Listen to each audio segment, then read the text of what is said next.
It's the 10th of Dhul Hijjah.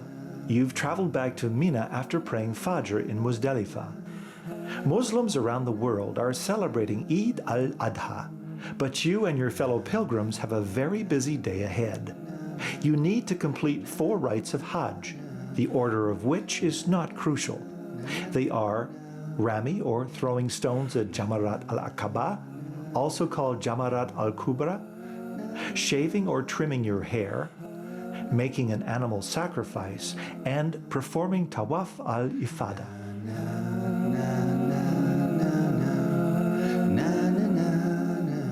There are 3 stone pillars in Mina, but you're only required to throw pebbles at Jamarat al-Aqaba today.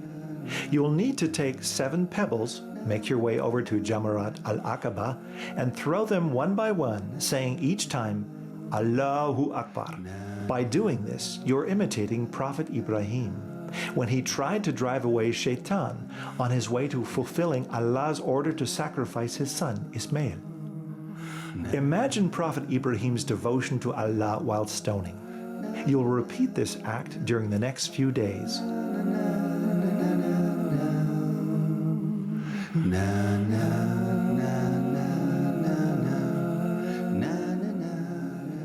As a woman or elderly person, you can designate someone else to do Rami, the throwing of the rocks on your behalf if you feel exhausted, are worried about the crowds, or feel sick.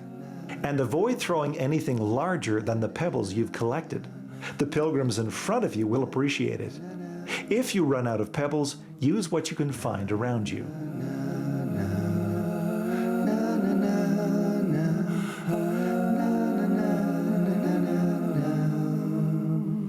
Na na